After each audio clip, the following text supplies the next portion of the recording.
बिस्मिल्लाहिर्रहमानिर्रहीम, अस्सलाम वालेकुम। माई सेल्फ खिज़र अहमद उसामा और आप देख रहे हैं एमके प्रिपरेशन का यूट्यूब चैनल। स्टूडेंट, इससे पहले जो हम डिस्कस कर चुके हैं कुछ बेसिक्स करंट और मैग्नेटिज्म के बारे में, आज के इस लेक्चर के अंदर हम डिस्कस करेंगे इलेक्ट्रोमैग्नेटिक इंडक्शन के बारे में। हम डिस्कस करेंगे कि किस तरह मैग्नेटिज्म और इलेक्ट्रिसिटी आपस में लिंक्ड है और फिर आगे फर्दर कौन से लॉज हैं जिनसे हम उनके जो डिफरेंट एस्पेक्ट है उनको एक्सप्लोर कर सकते हैं। तो स्टार्ट करेंगे। सबसे पहले इंट्रोडक्शन की बात कर लेते हैं कि इलेक्ट्रोमैग्नेटिक इंडक्शन क्या होता है। तो फर्स्ट ऑफ ऑल 1831 में एक इंग्लिश साइंटिस्ट थे माइकल फैराडे, बहुत फेमस साइंटिस्ट हैं, उनकी काफी सारी डिस्कवरीज हैं। उन्होंने फर्स्ट टाइम जो है वो रिलेशन डिस्कवर किया था इलेक्ट्रिसिटी और मैग्नेटिज्म के बारे में। उन्होंने बताया था कि when the magnetic flux linking a conductor changes and EMF is induced in the conductor, this phenomena is known as electromagnetic induction। उनके अकॉर्डिंग कि अगर आप किसी कंडक्टर के अंदर जो मैग्नेटिक फ्लक्स है उसको वेरी करते हैं किसी भी तरीके के साथ, उनमें अगर मैग्नेटिक फ्लक्स वेरी करता है तो उसके रिजल्ट में एक EMF इंड्यूस हो जाती है उस कंडक्टर के अंदर, और ये फिनोमेना जो है इलेक्ट्रोमैग्नेटिक इंडक्शन कहलाता है। और ये एक बेसिक यूनिट, एक बेसिक थी जिसकी बुनियाद पर जो जनरेटर्स और जितनी भी मोटर्स हैं वो इसी फिनोमेना की बेस पर बनाई गई थी। एक इंपॉर्टेंट डिस्कवरी थी और आज यू ऑल नो के हमारे इर्द गिर्द सराउंडिंग में बहुत सारी चीजें हैं जो मोटर बेस्ड हैं, जो मोटर की बेस पे चलती हैं, और इस तरह जितने भी जनरेटर्स हैं वो भी सारे इसी फिनोमेना की बेस पे चलते हैं। इस वजह से ये एक बहुत ही इंपॉर्टेंट डिस्कवरी थी। अब इलेक्ट्रोमैग्नेटिक इंडक्शन क्या होता है जरा डिटेल देख लेते हैं। उसके लिए इस सेटअप पर जरा गौर कीजिए। हमारे पास एक जो बार मैग्नेट है और ये कॉइल है जिसको हमने गैल्वानोमीटर के साथ, एक सेंसिटिव गैल्वानोमीटर के साथ इसको अटैच किया है। अब होता क्या है कि अगर आप इस बार मैग्नेट को मूव करवाते हैं टुवर्ड्स दिस कॉइल, तो जैसे जैसे ये बार मैग्नेट कॉइल की तरफ मूव करेगा तो मैग्नेटिक फील्ड ऑफ लाइंस जो इस मैग्नेट से निकल रही हैं वो इस कॉइल में वेरी करेंगी with the motion of this magnet, और इस इलेक्ट्रिक फ्लक्स में चेंज की वजह से गैल्वानोमीटर जो है वो एक इंडिकेशन दिखाएगा जो इस बात की दलील होती है कि इसके अंदर एक EMF जो है वो इंड्यूस हो चुकी हुई है। अगर आप इसको वापस जो है वो दूसरी डायरेक्शन में लेके जाते हैं तो अगेन जो मैग्नेटिक फ्लक्स है इस कॉइल के अंदर चेंज होगा और उस चेंजिंग मैग्नेटिक फ्लक्स की वजह से एक EMF इंड्यूस होगी और गैल्वानोमीटर अगेन ऑपोजिट डायरेक्शन में डिफ्लेक्शन शो करेगा और ये कंफर्म करेगा कि इसके अंदर due to motion of this magnetic bar जो एक EMF जो वो इंड्यूस हो चुका है। इस सारे फिनोमेना को हम इलेक्ट्रोमैग्नेटिक इंडक्शन कहते हैं।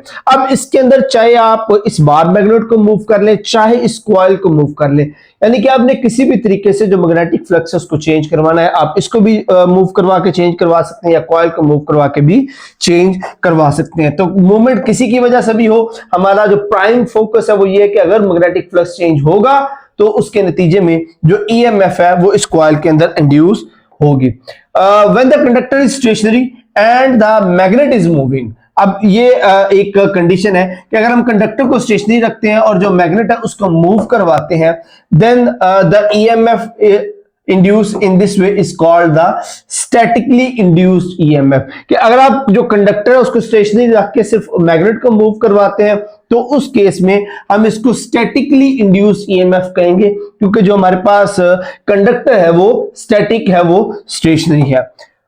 अच्छा जी, अब ये जो है वो म्यूचुअली भी इंड्यूस करवाई जा सकती है EMF, यानी कि अगर दो कॉइल्स आप ले लें, इसके अंदर आप क्या करते हैं, एज वी ऑल नो, जैसे कि हम प्रीवियस चैप्टर्स के अंदर पढ़ चुके हैं कि जब किसी भी कंडक्टर में से करंट पास करता है तो ड्यू टू मोशन ऑफ दो चार्ज पार्टिकल, यानी कि उस करंट के गुजरने की वजह से उस कंडक्टर के अराउंड जो मैग्नेटिक फील्ड प्रोड्यूस हो जाता है। तो अब इस सेटअप में देखें, इसके अंदर हमने दो कॉइल्स दी हुई है। एक जो प्राइमरी कॉइल है उसको हमने अटैच किया हुआ है बैटरी के साथ, और सेकेंडरी कॉइल जो है उसको हमने अटैच किया हुआ है एक एमीटर के साथ या गैल्वानोमीटर के साथ भी आप इसको अटैच कर सकते हैं।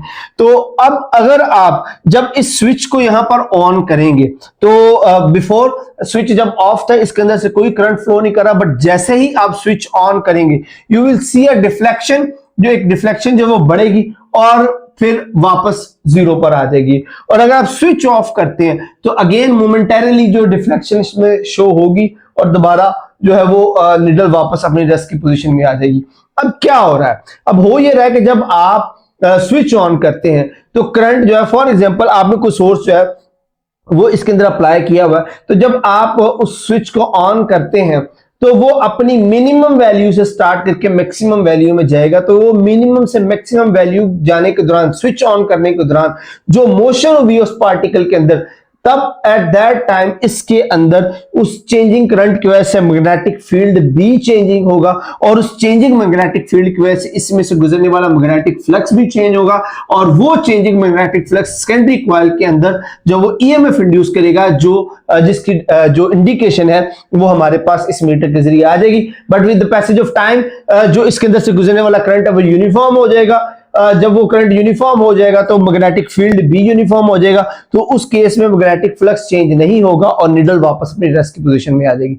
और जब आप स्विच ऑफ करेंगे तो अगेन करंट जो है मैक्सिमम वैल्यू से मिनिमम वैल्यू में आएगा, जैसे जो ड्रेन होगा उसके अंदर मैक्सिमम से मिनिमम वैल्यू में आते हुए अगेन वैल्यू चेंज होगी, मैग्नेटिक फ्लक्स चेंज होगा, और अगेन हमें जो मीटर है वो एक डिफ्लेक्शन शो करवाएगा जो ये कंफर्म करेगा कि सेकेंडरी कॉइल के अंदर जो ईएमएफ वो इंड्यूस हो चुकी हुई है। और इस तरह की जो ईएमएफ इंड्यूस होगी हम उसको म्यूचुअली इंड्यूस्ड ईएमएफ कहते हैं, क्योंकि यहां पर इस प्राइमरी कॉइल की वजह से ये ईएमएफ जो है वो इंड्यूस हो चुकी हुई है।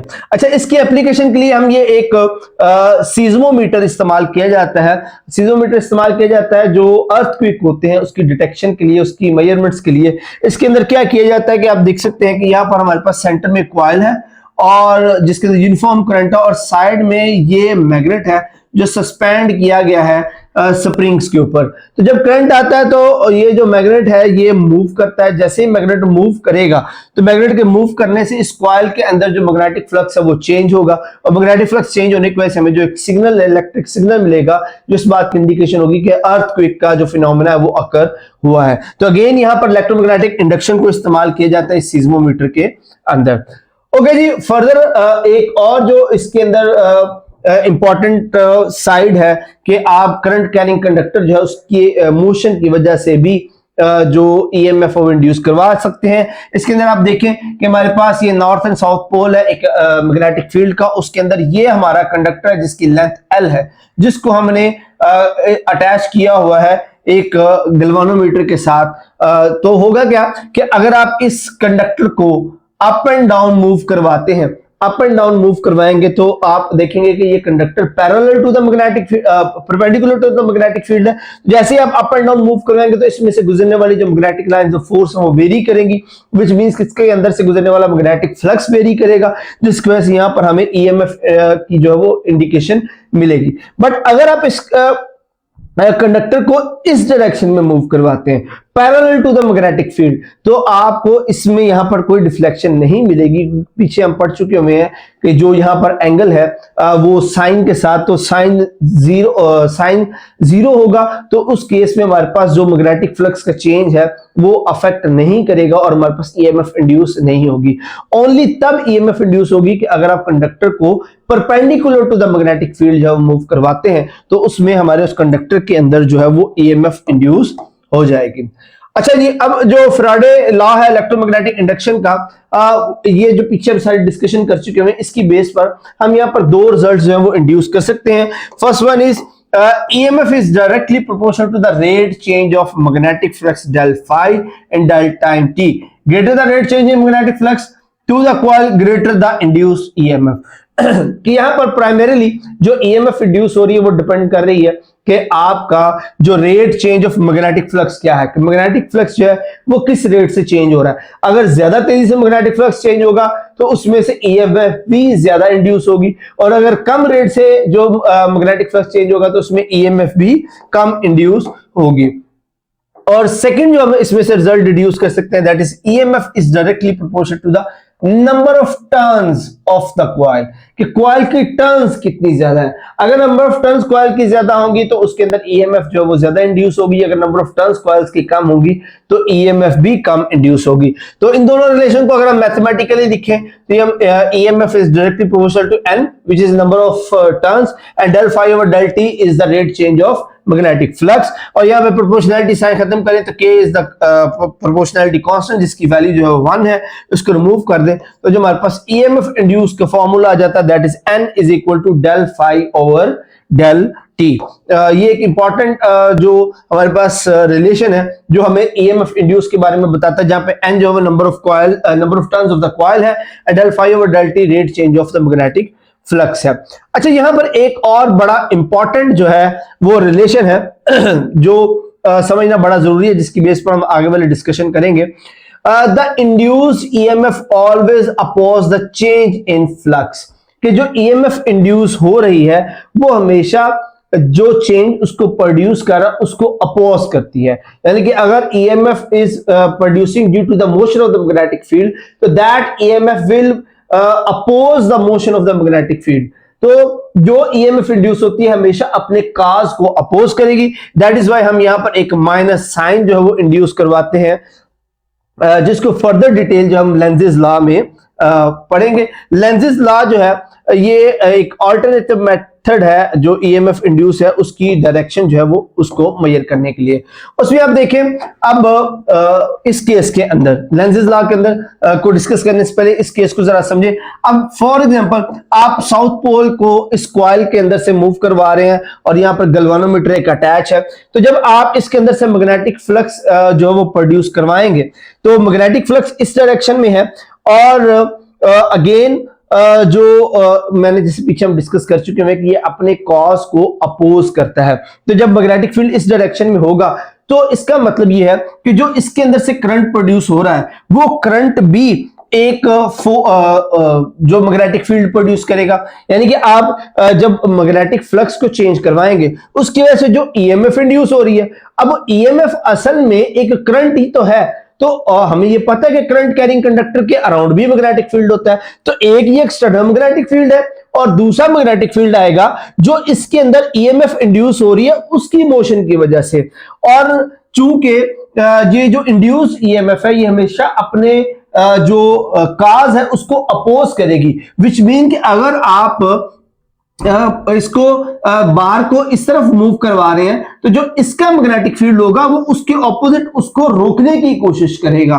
तो इस जो डायरेक्शन है मैग्नेटिक फील्ड की जो इंड्यूस ईएमएफ की वजह से है, तो इस डायरेक्शन की वजह से आप जो करंट है लेफ्ट हैंड रूल को इस्तेमाल करते हुए करंट की डायरेक्शन जो है वो दे सकते हैं। फॉर एग्जांपल अगर आप इसको इधर मूव करवा रहे हैं मैग्नेटिक फील्ड को, आप लेफ्ट से राइट मूव करवा रहे हैं, तो जो इसके अंदर जो मैग्नेटिक फील्ड प्रोड्यूस होगा वो राइट टू लेफ्ट होगा। और राइट टू लेफ्ट अगर है तो लेफ्ट हैंड रूल से हम उसकी जो डायरेक्शन है वो बता पाएंगे कि वो किस तरफ जाता है, क्योंकि थंब जो अगर हम उसको इंडिकेट करते हैं मैग्नेटिक फील्ड की सिमत में तो जो कर्लिंग फिंगर है वो आपको डायरेक्शन ऑफ द करंट दे देंगी। और ये इस वजह से हम इसको फाइंड आउट कर पा रहे हैं डायरेक्शन को, जो पीछे हमने रिलेशन डिड्यूस किया था कि जो इंड्यूस ईएमएफ है हमेशा अपने काज को अपोज करेगी। यानी कि जिस डायरेक्शन में आप मोशन करवा रहे हैं मैग्नेटिक बार की, जो मैग्नेट फील्ड इसकी वजह से प्रोड्यूस होगा वो उसके ऑपोजिट होगा और उस मैग्नेटिक फील्ड की डायरेक्शन की वजह से जो इंड्यूस ईएमएफ है हम उसकी डायरेक्शन जो है वो फाइंड आउट कर सकते हैं। इस तरह ऑपोजिट डायरेक्शन में अगर आप मूव करवाते हैं तो जो मैग्नेटिक फील्ड प्रोड्यूस हो रहा है वो उसके ऑपोजिट होगा और उसकी मदद से आप जो डायरेक्शन ऑफ द करंट है उसको इंट्रोड्यूस करवा सकते हैं, जिसको हम लेंजेस लॉ कहते हैं। ये जो प्रोसेस मैंने आपको बताया ये सारा जो लेंजेस लॉ इसको एक्सप्लेन करता है। ओके जी, अब जो लेंजेस लॉ है ये लॉ जो कंजर्वेशन ऑफ एनर्जी है उसको भी कंफर्म करता है। वो कैसे कंफर्म करता है, जैसे हम पहले बात कर चुके हैं कि चूंकि मैग्नेटिक फील्ड की अगर आप मोशन को इस तरफ लेके जा रहे हैं तो जो ईएमएफ इंड्यूस हो रही है उसकी वजह से मैग्नेटिक फील्ड है वो उसको अपोज करेगा, विच मीन कि आपको कुछ ना कुछ वर्क डन करना पड़ेगा, कोई ना कोई एनर्जी लगानी पड़ेगी बार मैग्नेट को उस तरफ मूव करवाने के लिए। तो वो मैकेनिकल एनर्जी जो आप उस बार को मूव करने में लगवा रहे हैं असल में वही मैकेनिकल एनर्जी कन्वर्ट होती है इलेक्ट्रिकल एनर्जी में in the form of induced EMF. यानी जो ईएमएफ इंड्यूस हो रही है वो एनर्जी असल में वो मैकेनिकल एनर्जी है जो आपने बार मैग्नेट को मूव करने में लगाई है। तो ओवरऑल जो एनर्जी है वो कंजर्व रहती है। तो लॉ ऑफ जो लेंजेस लॉ है ये कंसिस्टेंट है with the law of conservation of energy. अच्छा, आगे एक एग्जांपल है जिसके अंदर उन्होंने एक सिंपल सी एग्जांपल्स हैं जिनके अंदर आप डायरेक्टली से फार्मूलाज के अंदर वैल्यूज पुट करके उसको सॉल्व कर सकते हैं। जैसे कि at what rate would it be necessary for a single conductor to cut the flux in order that a current of 1.2 milli ampere flows through it when 10 ohm resistor is connected across the end. तो अब यहाँ पर उन्होंने current दिया हुआ है, resistor दिया हुआ है, time rate of change of flux जो है डेल फाई और डेल टी फाइंड आउट करना है। फार्मूला हमारे पास इंड्यूस ईएमएफ को वही है और सिर्फ सिंपल वैल्यूज पुट करके आप उसको कैलकुलेट कर सकते हैं। ओके जी, आगे आ जाता है जी मोशनल ईएमएफ। मोशनल ईएमएफ क्या होता है उसके लिए आप इस सेटअप को पहले समझे। ये जो क्रॉस नजर आ रहे हैं इसका मतलब ये कि हमारे पास इनटू द पेपर यानी कि इस डायरेक्शन में जो मैग्नेटिक फील्ड है वो इस पे अप्लाई किया गया है। करंट जो है वो इस डायरेक्शन में फ्लो कर रही है और इस सर्किट के ऊपर ये जो हमने एक कंडक्टर रखा हुआ है ये मूवेबल है। आप इसको x1 पोजीशन से मूव करवा के x2 पोजीशन पर लेके आते हैं। अब उससे होगा क्या कि इनका एरिया चेंज हो जाएगा। ये जो लूप बन रहा है, कॉइल का लूप बन रहा है, ये करंट का जो पाथ बन रहा है वो चेंज होगा और उसकी वजह से इस कंडक्टर के अंदर जो है वो ईएमएफ वो इंड्यूस हो जाएगी। अब वो ईएमएफ हम पीछे डिस्कस कर चुके हैं, that is equal to N del phi over del T. और हमें ये भी पता है कि इस इक्वेशन के अंदर चूंकि हम एक लूप, जैसे कि सेटअप में मैंने बताया कि हम सिर्फ एक लूप ले रहे हैं तो एन की वैल्यू क्या आ जाएगी 1। और जो फ्लक्स की बात करें फाई इज इक्वल टू क्या होता है बी ए कॉस थीटा और यहां पर कॉस थीटा क्या है 0। वैल्यूज को पुट करके सॉल्व करेंगे तो हमारे पास जो डेल फाई आ जाएगा दैट इज डेल बी ए और इन वैल्यूज को पुट कर देंगे डेल फाई की जगह पे del B A del t as it is आ जाएगा और डेल ए क्या है चेंज इन द एरिया और इसको हम लिख सकते हैं एल डेल एक्स जो कि एरिया को रिप्रेजेंट कर रहा है और यहां पर B L as it is रहेगा और del X over del T क्या बन जाएगा, ये बन जाती है वेलोसिटी क्योंकि ये rate change of the displacement है तो ये हमारे पास बन जाएगी वेलोसिटी। तो del X over del T की जगह पे हम प्लेस कर देंगे v। तो यहाँ पे b जो है वो मैग्नेटिक फील्ड है, external magnetic field into the paper जो हमने अप्लाई किया हुआ, l जो लेंथ ऑफ द कंडक्टर है और v वेलोसिटी है जिस वेलोसिटी के साथ आपने उस कंडक्टर को मूव करवाया है इन द मैग्नेटिक फील्ड। तो इस कंडीशन में जो ईएमएफ इंड्यूस हो रही है due to the motion of that conductor इसको हम मोशनल ईएमएफ कहते हैं। यहां पर इसकी डेफिनेशन भी ऑब्वियसली यहां पर होगी। The induced EMF due to the motion of an electric conductor in the presence of the magnetic field is called motional EMF। कि आप किसी कंडक्टर की मोशन की वजह से जो ईएमएफ इंड्यूस होती है उसका मोशनल ईएमएफ कहते हैं। पीछे हमने स्टैटिक इंड्यूस्ड ईएमएफ पढ़ा था जिसके अंदर जो कॉइल हम उसको या जो कंडक्टर है उसको स्टैटिक रखते हैं, उसको मूव नहीं करवाते। बट अगर हम कॉइल को या कंडक्टर को मूव करवाएंगे तो उसको हम मोशनल ईएमएफ कहते हैं जिसके मैथमेटिकल फॉर्म जो निकाल चुके हैं that is B L V. When the conductor is moved in a stationary magnetic field in such a way that the flux linking change in the magnitude, then the EMF induced in this way is called dynamically induced EMF। इसकी जो second form है उसको हम dynamically induced EMF भी कहते हैं क्योंकि इसके अंदर जो कंडक्टर है वो मूव कर रहा है। अभी इस इक्वेशन के अंदर जो हमारे पास ओहम लॉ से हम I is equal to V over R लिखते हैं। V इज द वोल्टेज जो कि यहाँ पे इस केस के अंदर EMF है उसको हम EMF को लिख सकते हैं BLV ओवर R।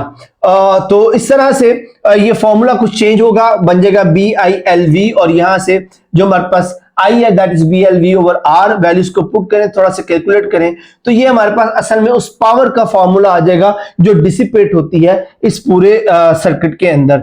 अच्छा, अब इस चीज को इस्तेमाल करते हुए एक बड़ी इंपॉर्टेंट एप्लीकेशन है जिसको हम रेलगन कहते हैं। तो यही प्रिंसिपल इस्तेमाल होता है कि जिसके अंदर आप दो पैरेलल जो हमारे पास कंडक्टर्स होते हैं, जैसे कि आप यहाँ पे देख सकते हैं इन दोनों कंडक्टर्स में ऑपोजिट करंट जो फ्लो करवाया जाता है जिसकी वजह से ऑपोजिट डायरेक्शन में मैग्नेटिक फील्ड प्रोड्यूस होता है और उसमें अगर हम एक कंडक्टर रखें तो वो कंडक्टर जो बड़ी फोर्स के साथ इसमें से मूव करेगा और इसको हम रेल गन कहते हैं। और इसकी क्वाइट एन एप्लीकेशन, बहुत सारी एप्लीकेशन है आर्मी पॉइंट ऑफ व्यू से। ओके जी, आगे कुछ एग्जांपल्स हैं जो आप बड़ी आसानी से कर सकते हैं, सिंपल वैल्यूज को पुट करके आप इस्तेमाल उसके अंदर कर सकते हैं।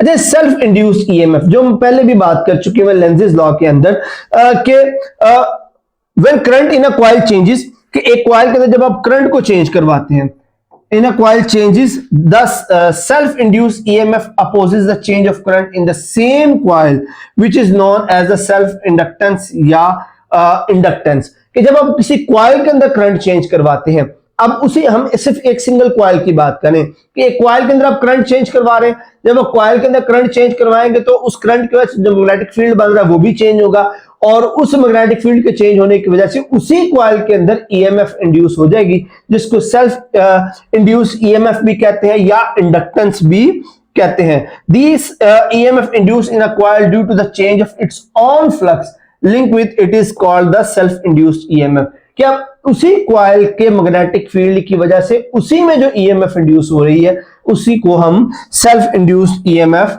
कहते हैं। जैसे कि इस कॉइल के अंदर आप इसको एक करंट बैटरी के साथ अटैच करते हैं, अगर आप उसके अंदर करंट को वेरी करते हैं तो करंट वेरी करने की वजह से इसी कॉइल के अंदर जो मैग्नेटिक फील्ड प्रोड्यूस हो रहा है वो भी चेंज करेगा और उस मैग्नेटिक फील्ड का जो फ्लक्स है वो इसी कॉइल के अंदर वेरी करेगा, तो इसी कॉइल के अंदर ही जो ईएमएफ इंड्यूस हो जाएगी, जिसको हम इंडक्टेंस भी कहते हैं और सेल्फ इंड्यूस्ड ईएमएफ भी कहते हैं। और इसका फॉर्मूला हमने जैसे पीछे कैलकुलेट किया था, n del phi over del t है। n is the number of turns of this coil and del phi over del t is the rate change of the magnetic flux। यहां से हम अगर n को इसके अंदर ले जाएं तो del by del t of n phi बनता है। और इसको जरा यहां पर हम स्टॉप करते हैं क्योंकि इसको आगे हम कंपेयर करेंगे दूसरे जो हमारी इक्वेशन है उसके साथ। The flux linkage due to the n turns of the coil is proportional to the current. कि जो flux n number of coils की वजह से चेंज हो रहा है वो डिपेंड कर रहा है किसके ऊपर, करंट पर। कि करंट आप ज्यादा तेजी से चेंज करेंगे तो उसके अंदर जो फ्लक्स है वो भी चेंज होगा, करंट कम तेजी से चेंज करेंगे तो उसके अंदर जो फ्लक्स है वो भी कम चेंज होगा। और उसके साथ साथ जो इंड्यूस ईएमएफ है it also depend upon the rate change of the current. EMF जो है वो भी करंट के चेंज की वजह से ही प्रोड्यूस हो रही है। तो प्रोपोर्शनलिटी साइन खत्म करेंगे तो कांस्टेंट आ जाएगा, इस कांस्टेंट को हम L से इंड्यूस जो है वो इंट्रोड्यूस करवाते हैं और L को अगर हम अंदर ले जाए तो del over del t is equal to Li।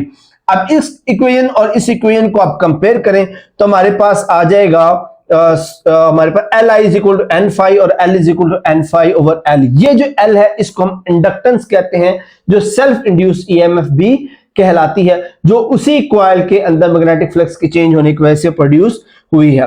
अब ये इंडक्टेंस किन फैक्टर्स पर डिपेंड करती है? ये 3 फैक्टर्स पर डिपेंड करती है। First one is shape and number of turns, कि जो कॉइल है या जो कंडक्टर उसकी शेप क्या है, उस पर नंबर ऑफ टर्न्स कितने हैं। The material of the core, कि वो कोर जिसके ऊपर वो कॉइल जो वाउंड की गई है वो कोर किस तरह की, वो मटेरियल भी पार्टिसिपेट करता है इंडक्टेंस के अंदर। And last is coil area and the length, कि उसके ऊपर जो आपने कॉइल जो वो उसके ऊपर लपेटा हुआ उसका एरिया और उसकी लेंथ जो है वो कितनी है। तो ये तीनों फैक्टर जो वो इंडक्टेंस पर अफेक्ट करते हैं। आपने इस तरह की कॉइल्स जो है वो अक्सर देखी होंगी डिफरेंट सर्किट के अंदर, जिसको हम इंडक्टर भी कहते हैं, और इसकी जो सेल्फ इंड्यूस्ड ईएमएफ होती है उसको हम इंडक्टेंस भी कहते हैं। अच्छा जी, आगे आगे जी हमारे पास mutually inductance. The property of two neighboring coil to induce EMF in one coil due to the change of the current in the other is called the mutual inductance। कि एक कॉइल में चेंज की वजह से दूसरी coil में जो current change EMF induce होती है उसको हम म्यूचुअली इंड्यूस्ड ईएमएफ कहते हैं। वो हम पहले भी इसका इंट्रोडक्शन पीछे कर चुके हुए हैं। यहाँ पर आप देखेंगे हमारे पास एक कॉइल ए है, कॉइल बी है। कॉइल ए जो है उसको हम एक बैटरी सोर्स के साथ अटैच किया, कॉइल बी को हमने अटैच किया हुआ है गैल्वेनोमीटर के साथ। तो जब आप कॉइल ए के अंदर करंट को वेरी करवाते हैं तो due to the change in the current इस कॉइल के अंदर जो मैग्नेटिक फील्ड प्रोड्यूस हो रहा है वो भी चेंज होगा, और उस मैग्नेटिक फील्ड के चेंज होने की वजह से जो मैग्नेटिक फ्लक्स बी में से गुजर रहा है वो भी चेंज होगा। और अब चूंकि मैग्नेटिक फ्लक्स बी में चेंज हो रहा है तो बी के अंदर ईएमएफ इंड्यूस हो जाएगी, और ये जो ईएमएफ है ये म्यूचुअली इंड्यूस्ड ईएमएफ कहलाएगी, क्योंकि ये ईएमएफ इस कॉइल के इसके अपनी की वजह से नहीं है, ये ईएमएफ इस कॉइल के अंदर करंट की वेरिएशंस की वजह से पैदा हो रही है, जिसको आप गैल्वेनोमीटर की मदद से जो है वो काउंट कर सकते हैं। अच्छा, इसका जो यूनिट है इंडक्टेंस का उसको हम कहते हैं हेनरी, और एच इसको डिनोट करते हैं। और ये जोसेफ हेनरी एक साइंटिस्ट थे, अमेरिकन साइंटिस्ट थे, जिन्होंने सबसे पहले इंड्यूस्ड ईएमएफ को इंडिपेंडेंटली जो है वो अपने तौर पर फैराडे से अलावा, क्योंकि रजिस्टर्ड काम माइकल फैराडे का, बट इसके अलावा इंडिपेंडेंटली जो हमारे पास ये अमेरिकन साइंटिस्ट थे जोसेफ हेनरी, इन्होंने अपने तौर पर ईएमएफ जो इंड्यूस्ड ईएमएफ था इसको स्टडी किया था। बट चूंकि माइकल फैराडे का जो काम है वो पहले रिपोर्ट हो गया था, दैट इज वाई हम जो इसका क्रेडिट है वो माइकल फैराडे को देते हैं। But the scientist at that time recognize that mister Joseph Henry also discover this phenomena independently of the Michael Faraday। That is why उनके ऑनर में उन्होंने इंडक्टेंस का जो यूनिट है उसको हेनरी जो है वो डिक्लेयर किया था। ये एक इंपॉर्टेंट एमसीक्यूज है, इस तरह की जो छोटी छोटी इंफॉर्मेशन होती हैं साइंटिस्ट के बारे में, वो कौन से साइंटिस्ट थे, उनका इरा क्या था और उनकी वजह से क्या काम हुआ था, या उनको किस जगह पर जो है वो ऑनर किया गया था। तो ये छोटी सी इंफॉर्मेशन थी जो इंपॉर्टेंट है एमसीक्यू पॉइंट ऑफ व्यू से। और एक हेनरी कब होता है? जब हमारे पास जो वोल्टेजेस हैं वो 1 वोल्ट हो और जो रेट चेंज ऑफ करंट हो 1 एम्पेयर पर सेकंड हो, तो इस कंडीशन के अंदर जो हमारे पास इंडक्टेंस होगी दैट इज 1 हेनरी होगी। यानी कि एक वोल्टेज ईएमएफ अगर इंड्यूस हो रही हो due to the rate change of current of 1 ampere per second, तो इस केस में हमारे पास जो इंडक्टेंस है वो 1 हेनरी इंड्यूस होगी। ओके, स्टैटिकली इंड्यूस ईएमएफ, ये भी पहले हम बात कर रहे थे, EMF induce coil due to the change of flux link with it is called the statically induce EMF. कि जो कॉइल है वो स्टैटिक है और मैग्नेटिक फील्ड जो मूव कर रहा हो तो उस वजह से स्टैटिकली इंड्यूस ईएमएफ होती है। अच्छा जी, आगे नेक्स्ट बड़ा इंपॉर्टेंट एक phenomena that is called the eddy current. What is the eddy current? Eddy currents जो होते हैं are currents induced in conductor moving in a magnetic field are matters that are exposed to a changing magnetic field. जब आप किसी metal को किसी external magnetic field में move करवाते हैं तो उस मेटल के अंदर जो करंट इंड्यूस हो जाते हैं उसको हम एडी करंट्स कहते हैं। जैसे यहां पे आप देख सकते हैं कि ये हमारे पास एक मेटल डिस्क है जिसको हमने इस एक्सटर्नल मैग्नेटिक फील्ड के अंदर जो मूव करवाया, तो इस एक्सटर्नल मैग्नेटिक फील्ड में मूव करवाने की वजह से जो इसके अंदर करंट जो है वो इंड्यूस होगा, वो उसको हम एडी करंट्स कहते हैं। अब अगेन जैसे हमने पहले बात की थी कि ये भी इंड्यूस ईएमएफ के जिम्मे में आता है। करंट जो इंड्यूस हो गया, अब उस करंट की वजह से अगेन मैग्नेटिक फील्ड पैदा होगा इस डिस्क के अंदर भी, और वो मैग्नेटिक फील्ड होगा opposite direction of the external magnetic field. यानी कि एडी करंट्स की वजह से जो इसमें मैग्नेटिक फील्ड प्रोड्यूस होगा उसकी डायरेक्शन ऑपोजिट होगी एक्सटर्नल मैग्नेटिक फील्ड की वजह से, जिसकी वजह से जो एक मैग्नेटिक ब्रेक जो है वो इंड्यूस होती है कि दोनों एक दूसरे को अपोज करेंगे, जिसकी वजह से ये जो डिस्क मूव कर रही है इसकी उस ऑपोजिट मैग्नेटिक फील्ड की वजह से ये रुक जाएगी, जिसको मैग्नेटिक ब्रेक भी कहते हैं, जो कि बहुत सारी ट्रेन्स और हाई मूविंग जो ट्रेन्स होती हैं उनके अंदर इस्तेमाल की जाती हैं। क्योंकि इस तरह से जो कन्वेंशनल ब्रेक्स होती है वो चूंकि उसको हम डिस्क को किसी ना किसी चीज से इस तरह पकड़ते हैं, उसको दबाते हैं, रेजिस्टेंस की वजह से वो इतनी हीट अप हो जाती है कि ब्रेक फेल हो सकती है। तो वहां पर मैग्नेटिक ब्रेक्स जो इंड्यूस करवाई जाती है कि एक्सटर्नल मैग्नेटिक फील्ड और इंटरनल एडी करंट्स की वजह से जो मैग्नेटिक फील्ड प्रोड्यूस हो रहा है वो एक दूसरे को अपोज करते हुए उस ट्रेन को रोक देते हैं और यहाँ पर जो हीट है वो प्रोड्यूस नहीं होती, जिसकी वजह से ये इफेक्टिव ब्रेक्स जो है वो इस्तेमाल होती है। अच्छा जी, उसके बाद आ जाते हैं जी इलेक्ट्रिसिटी के बारे में। जो इलेक्ट्रिसिटी जनरेटर्स हैं, पीछे हम छोटी क्लासेस में हमने डिस्कस किया हुआ है कि एसी और डीसी करंट्स क्या होते हैं। अल्टरनेटिंग करंट जो है वो अपनी पोलैरिटी को चेंज करता रहता है, जबकि डायरेक्ट करंट जो है वो अपनी पोलैरिटी को चेंज नहीं करता। हम यहाँ पे बात करने लगे एसी जनरेटर की, कि जो एसी जनरेटर्स होते हैं वो किस तरह से करंट को जनरेट करते हैं। फिनोमिना वही है जो हम पीछे बात कर चुके हैं इंड्यूस ईएमएफ का।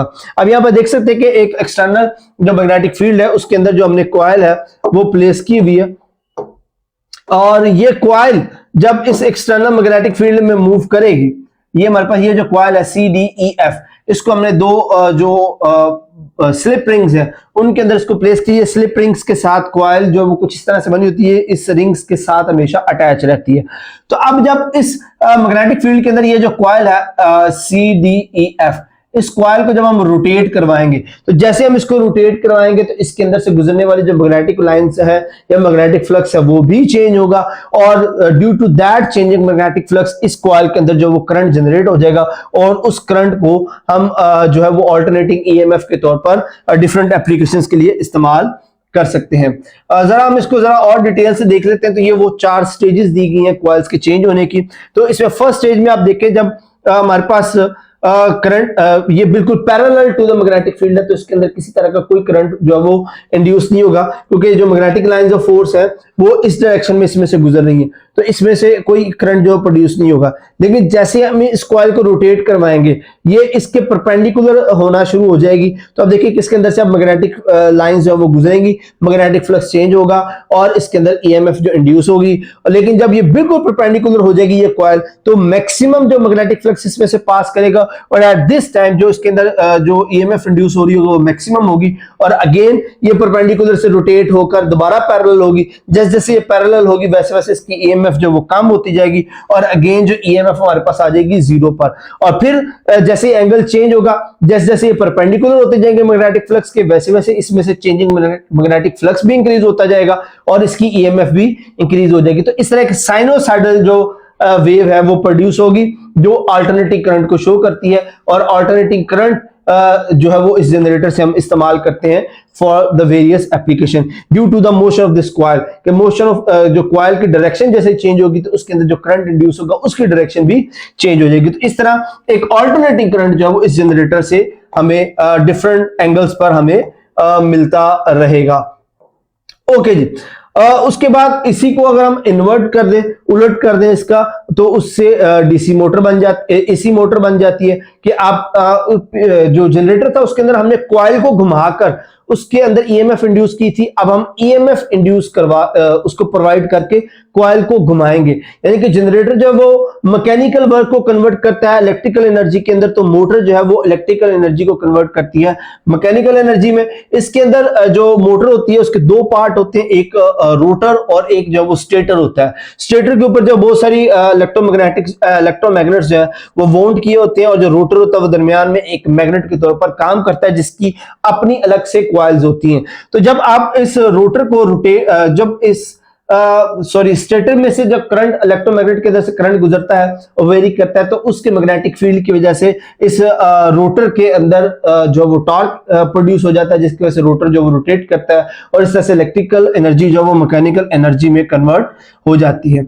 अच्छा, बैक ईएमएफ की बात करें, जैसे मैंने पहले भी आपके साथ डिस्कस किया था कि जब आप किसी कंडक्टर को मैग्नेटिक फील्ड में प्रोड्यूस करवाते हैं तो उसके अपने मैग्नेट की वजह से जो उसके अंदर ईएमएफ इंड्यूस हो जाती है उसको हम बैक ईएमएफ कहते हैं। यानी कि एक तो एक्सटर्नल मैग्नेटिक फील्ड की वजह से कॉइल के अंदर ईएमएफ इंड्यूस हुई, और उस ईएमएफ के इंड्यूस होने की वजह से उसके अपने अंदर मैग्नेटिक फील्ड पैदा हुआ, और उस मैग्नेटिक फील्ड के चेंज होने की वजह से दोबारा ईएमएफ इंड्यूस हो जाएगी जिसको हम बैक ईएमएफ कहते हैं, जो कि ओरिजिनल ईएमएफ को अपोज करती है। And it is always less than the applied voltage, कि जो आप अप्लाई वोल्टेज करते हैं उससे हमेशा ये लेस होती है। तो दो क्वांटिटी, इसलिए हम इसको दो क्वांटिटीज का जो वो डिफरेंस भी कह सकते हैं, और इसका जो mathematical relation that is E is equal to IA over IA into RA है। अच्छा, आगे कुछ एग्जांपल्स हैं जिनको आप सिंपल फॉर्मूलाज के अंदर वैल्यूज को पुट करके इस्तेमाल कर सकते हैं। अच्छा, एक बड़ी इंपॉर्टेंट और मेजर एप्लीकेशन है यही ईएमएफ जो इंड्यूस ईएमएफ है इसकी, that is the transformer. Transformer जो है वो म्यूचुअली इंड्यूस ईएमएफ के फिनोमेना को इस्तेमाल करते हुए जो वोल्टेजेस हैं उसको प्रोड्यूस करवाता है, और ये दो कैटेगरीज में बनाए जाते हैं, एक स्टेप अप और एक स्टेप डाउन। बेसिक इसकी कंस्ट्रक्शन की अगर हम बात करते हैं, इसके अंदर हमारे पास दो कॉइल्स होती हैं, एक को हम प्राइमरी कॉइल कहते हैं और एक को हम कहते हैं सेकेंडरी कॉइल। प्राइमरी कॉइल में हम वोल्टेजेस अप्लाई करते हैं, सेकेंडरी कॉइल से हम आउटपुट जो है वो रिसीव करते हैं, और उसके ऊपर लैमिनेटेड कोर। लैमिनेटेड कोर का मतलब ये कि मोटी ये सिंगल पीस में कोर नहीं होती बल्कि बारीक बारीक स्ट्रिप्स होती हैं जिनको कंबाइन किया गया होता है। स्ट्रिप्स क्यों यूज की जाती हैं वो आगे हम इसको डिस्कस करेंगे।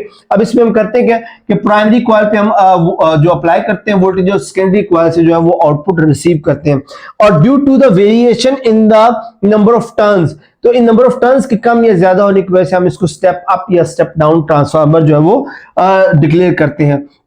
अच्छा, यहाँ पर जो हम सेकेंडरी वोल्टेज से जो करंट हासिल करेंगे, जैसे हम पीछे फिनोमेना पढ़ चुके हैं, इंड्यूस ईएमएफ का फॉर्मूला पढ़ चुके हैं, दैट इज N और del phi over del T. यहाँ पे चूंकि हम वोल्टेजेस ले रहे हैं तो that is Y VS for the secondary VS is equal to NS del phi over del T, और इस तरह from the primary coil it will be equal to VP is equal to NP del phi over del T।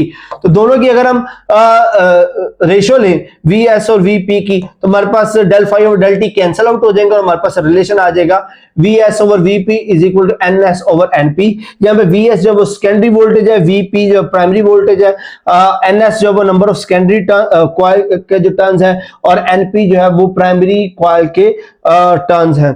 तो इसकी बिना पर जो अगर हम कॉइल्स के टर्न्स जो है उसको वेरी कर दें, फॉर एग्जांपल अगर आप जो है वो सेकेंडरी के कॉइल्स जो है वो ज्यादा कर दें प्राइमरी की निस्बत, प्राइमरी में जो है वो टर्न्स कम हो, सेकेंडरी में ज्यादा हो, एट दिस केस सेकेंडरी का वोल्टेज प्राइमरी की निस्बत ज्यादा होगा क्योंकि सेकेंडरी के अंदर जो कॉइल्स की टर्न्स है वो ज्यादा होगी, और इस तरह के ट्रांसफार्मर को हम कहते हैं स्टेप अप। बट अगर जो नंबर ऑफ टर्न्स है प्राइमरी के ज्यादा हो और सेकेंडरी के कम हो, तो उस सूरत हाल में हम इसको स्टेप डाउन ट्रांसफार्मर कहेंगे। मतलब ये कि अगर आप प्राइमरी की टर्न्स को कम रखेंगे तो सेकेंडरी में टर्न्स ज्यादा है, तो ऑब्वियसली सेकेंडरी में वोल्टेजेस ज्यादा मिलेंगे, क्योंकि हमने पीछे पढ़ा था कि इंड्यूस ईएमएफ डिपेंड करती है number of turns of the coil पर। तो अगर हम सेकेंडरी में जो नंबर ऑफ टर्न्स ज्यादा रख रहे हैं तो विच मींस कि हमें सेकेंडरी के ऊपर वोल्टेजेस ज्यादा मिलेंगे। तो इस केस में जो ट्रांसफार्मर है वो वोल्टेजेस को बढ़ाकर हमें जो वो प्रोवाइड कर रहा है। ऑन दी अदर हैंड जो सेकेंडरी के नंबर ऑफ टर्न्स होते हैं अगर वो हम कम कर दें, प्राइमरी के नंबर ऑफ टर्न्स ज्यादा रखें, तो इस सूरत में हम ज्यादा वोल्टेजेस को कम करने के लिए इस्तेमाल करते हैं। इस तरह के ट्रांसफार्मर को हम स्टेप डाउन ट्रांसफार्मर कहते हैं। अच्छा, जो आगे हमने बात की कि लेमिनेटेड कोर हम क्यों इस्तेमाल करते हैं, इकट्ठी मोटी कोर इस्तेमाल क्यों नहीं करते, उसकी वजह है एडी करंट्स। अगर हम एक मोटी इकट्ठी कोर इस्तेमाल करें तो उसके अंदर, उस मेटल के अंदर बहुत सारे एडी करंट्स इंट्रोड्यूस हो जाएंगे, जिसकी वजह से ट्रांसफार्मर हीट होकर डिस्ट्रॉय हो सकता है। उसके बजाय हम छोटी छोटी स्ट्रिप्स इस्तेमाल करते हैं और दरमियान में उसको इंसुलेट कर देते हैं, ताकि जितना मेटल छोटा होगा उसमें करंट भी उतना ही छोटा होगा। तो वो थोड़ा थोड़ा करंट जो है वो इतना ज्यादा इफेक्ट नहीं डालता, क्योंकि दरमियान में हमने उसको इंसुलेट किया होता है और वो आपस में कंबाइन नहीं हो पाता। इस वजह से एडी करंट जो है वो ओवरऑल ट्रांसफार्मर को डिस्ट्रॉय नहीं करता। तो आमतौर पर जो स्टेप अप ट्रांसफार्मर्स हैं वो इस्तेमाल किए जाते हैं जो लॉन्ग डिस्टेंस ट्रांसमिशन होती है करंट की, जैसे डैम्स के जरिए जो लोकल एरियाज तक हम करंट पहुंचाते हैं, तो रास्ते में काफी सारे लॉसेस की वजह से जो वोल्टेजेस हैं वो ड्रॉप हो सकते हैं। और डैम से जो वोल्टेजेस आते हैं वो चूंकि बहुत हाई वोल्टेज होते हैं, घरों को सप्लाई करने के लिए जो वोल्टेजेस को कम करना जरूरी होता है, तो वहां पर हम स्टेप डाउन ट्रांसफार्मर इस्तेमाल करते हैं, जो कि हमारे घरों में फॉर एग्जांपल जो ग्रिड से हमें एनर्जी आ रही होती है वो तकरीबन 11,000 वोल्ट्स की वोल्टेजेस के साथ जो करंट आ रहा होता है, बट घरों में जो हम इस्तेमाल करते हैं वो 220 वोल्ट का होता है। तो इस सूरत के हम स्टेप डाउन ट्रांसफार्मर इस्तेमाल करते हैं जो कि 11,000 को कन्वर्ट करता है 220 के अंदर। और इस तरह डिफरेंट एरियाज के अंदर हम स्टेप अप ट्रांसफार्मर इस्तेमाल करते हैं, ताकि जो रास्ते में पावर लॉसेज हो रहे हैं या डिफरेंट जो हाउसेज उसको यूज कर रहे हैं, तो उसकी वजह से अगर वोल्टेजेस कम हो जाए तो हम स्टेप अप ट्रांसफार्मर लगाकर उसको दोबारा 220 की जो वैल्यू उस पर मेंटेन करते हैं। So that's it for the session. Hopefully session आपके लिए बहुत मुफीद रहा होगा। अगर आपके ज़हन में कोई सवाल हो तो आप कमेंट सेक्शन में पूछ सकते हैं। नेक्स्ट सेशन तक के लिए अपना बहुत सारा ख्याल रखिएगा। अल्लाह हाफिज।